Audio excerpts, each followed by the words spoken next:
Some viewers may find the following video disturbing. Viewer discretion is advised. You will kneel.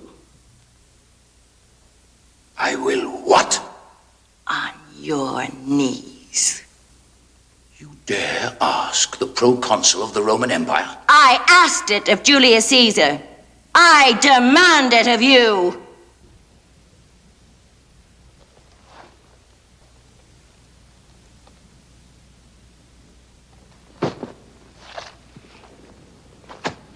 The renowned Pharaoh is famous for employing her political acumen and considerable charm to attain authority. Nevertheless, the details of her life remain shrouded in uncertainty. Was she considered beautiful? It's a matter of debate. Was she charismatic? Most likely. Did she possess a keen political mind and utilize both her gender and her significant power to advance her interests? Undoubtedly. Cleopatra VII stands out as a historical figure who has ignited intense emotions and discussions. As the final ruler of her dynasty, she harnessed seduction and political cunning to protect the interests of ancient Egypt amid the expanding Roman influence. Despite her status as one of history's most well-known women, there exists a dearth of concrete information regarding Cleopatra.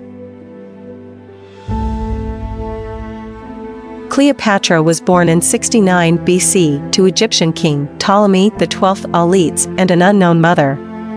She belonged to an ancient Greek dynasty that had assumed control of Egypt in 305 BC.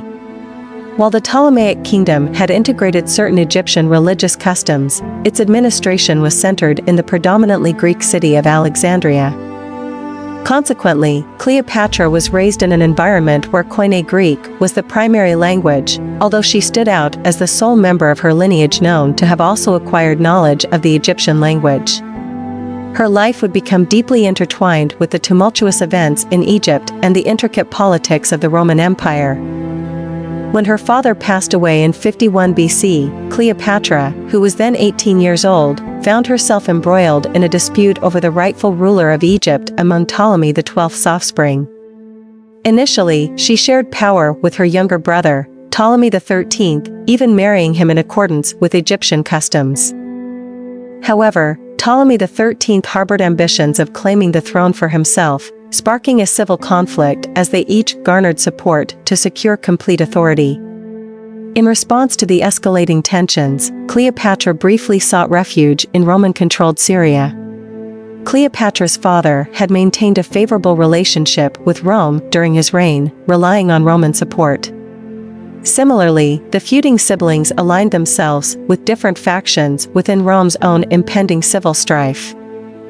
During her exile in Syria, Cleopatra turned to Julius Caesar, then a prominent general and politician with aspirations of becoming Rome's sole dictator, seeking assistance in her quest to regain the Egyptian throne. Despite a significant age gap, with Caesar being approximately 30 years older than Cleopatra, and the fact that he was married, they initiated a romantic relationship, and he promised his support to her. In 47 BC, as they fled from Caesar's forces, Ptolemy XIII tragically drowned in the Nile River near Alexandria. With Egypt now under Caesar's control, Cleopatra reclaimed the throne, swiftly marrying her 12-year-old sibling, Ptolemy XIV, and declaring him her co-ruler. She gave birth to a child that her contemporaries believed to be Caesar's offspring, naming him Caesar Ion. Cleopatra and Caesar's relationship endured until his assassination on the Ides of March in 44 BC at the hands of his political adversaries in the Senate. At the time of Caesar's murder, Cleopatra had been in Rome for an extended stay and briefly remained there, hoping to persuade the Romans to recognize Caesar Ion as the legitimate heir to Roman authority. However, she soon returned to Alexandria, where it is believed that she arranged her brother's assassination by poison before resuming her reign alongside Caesar Ion. Although Caesar had met his demise, Cleopatra's ties with Rome were far from concluded. Roman general Mark Antony, who had risen to prominence as one of Rome's three triumvirs, sought a meeting with Cleopatra to uphold the alliance between Egypt and Rome. Eager to preserve Egypt's close rapport with Rome, Cleopatra embarked on a journey to Tarsus in what is now modern-day Turkey to meet him in 41 BC. Cleopatra is said to have arrived in Tarsus in grand fashion, aboard a luxurious barge. As art historian Diana E. Kleiner notes, Cleopatra invested her ocean excursions with carefully selected attire, divine associations, opulent fabrics, and jewels, music, and exotic fragrances. The pharaoh's intent was to make a lasting impression, and she succeeded admirably. Almost immediately, she embarked on a passionate romantic affair with the married Antony, who relocated to Alexandria to be with her. However, Antony's intense infatuation with Cleopatra and the rumored extravagances of their life in the Egyptian seat of authority ultimately led to their downfall. The Roman leader became embroiled in a full-blown conflict with his fellow triumvirs and his own people, who were increasingly resentful of what they perceived as Egypt's interference in Roman affairs. Following a decisive battle in 30 BC, the Egyptian queen came to the grim realization that Antony's forces were on the brink of complete defeat. In response, she secluded herself within her royal mausoleum and conveyed her intention to end her own life to Antony. In a desperate act, Antony took his own life by stabbing himself, eventually passing away in her embrace. Cleopatra made efforts to negotiate with Octavian, her lover's former co-ruler. However, when she discerned that Octavian intended to capture her and display her as a trophy in the streets, she once again barricaded herself in her tomb, accompanied by a few loyal servants, and likely resorted to poison to end her own life. With the demise of her dynasty, Egypt fell under Roman control. Legend has it that Cleopatra met her demise with the assistance of a venomous snake known as an asp, but there exists no concrete evidence to support this claim. Additionally, archaeologists have never uncovered the mausoleum where she and, in all likelihood, Antony perished.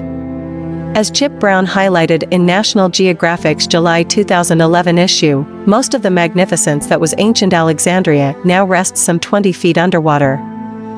The accuracy of historical depictions of Cleopatra is also difficult to gauge, as they are riddled with contradictions and reflect the biases of their respective eras.